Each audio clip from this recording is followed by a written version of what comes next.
Can anyone create presentation mastery?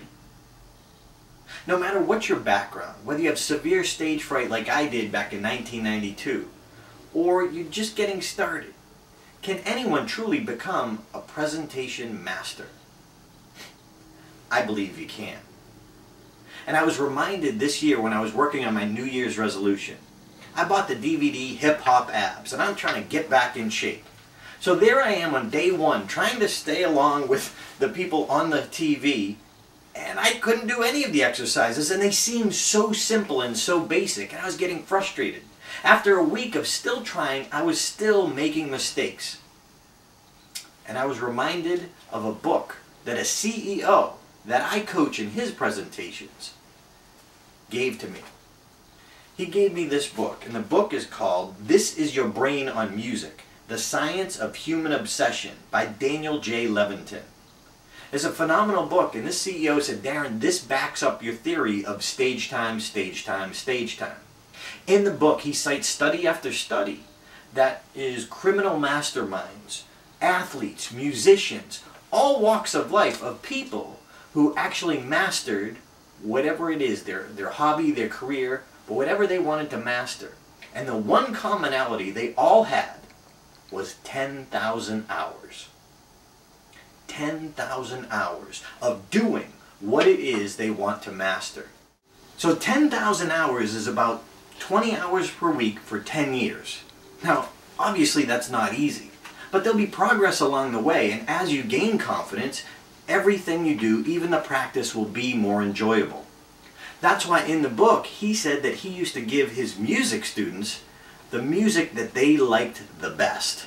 Why? Because they were more likely to practice if they were working on songs they enjoyed. So if you're more likely to practice, you're more likely to get along that scale of the 10,000 hours. Same with us for presentations. The more often that we can speak in an environment on a subject that we're passionate about, the more likely it is we'll actually get up and speak, get up and present. And that's going to bring us along that stage time continuum. In fact, this is backed up. David Brooks, Craig Valentine, and Ed Tate all worked for live seminar companies. They're fellow world champions, but they did their quote-unquote stage time in order to become presentation masters. Me, when I first started, I was on a comedy stage 6 or 7 nights a week, 2 or 3 times wherever I could get on. That was part of my 10,000 hours, which brought me to where I am, but I'm not done. I still have thousands to go, but I'm getting there, and I hope you do too. In this book, when he cites the 10,000 hour theory, he said it's consistent with what we know about how the brain works. He said the more experiences that we have with something, the stronger the memory/learning trace for that experience becomes. He believes that the more practice we have, the more neural traces we can create. When combined with that, can create a stronger memory. And it's the strength in memory that causes many of us to have those experiences from that original stimulus. Now, I can't say that I can stay up with the people on Hip Hop Abs. I don't have the right neurochemical tags yet, or the emotion associated with that great, stronger memory in the brain. But the more I do that, the more I do those exercises along with the people in the program, the more my brain will assimilate and get me to do the right things when I need to do them.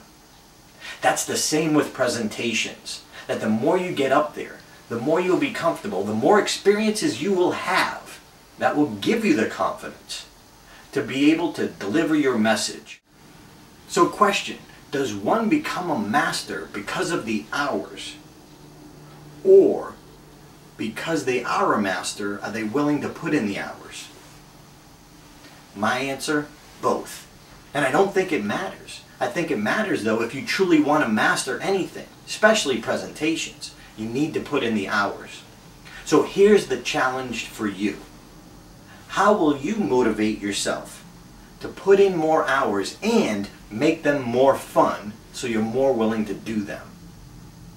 If you can answer that, you can answer the key to making yourself a master presenter. And if you want to understand what I know and what I learned from my mentors, I invite you to check out presentation411.com. and learn the secrets of the world champions. Learn how the pros make them laugh and learn how to connect with your audience. Learn from the people who taught me. 7 world champions and 8 humorists and comedians. And you too can be a master presenter. Stage time, stage time, stage time.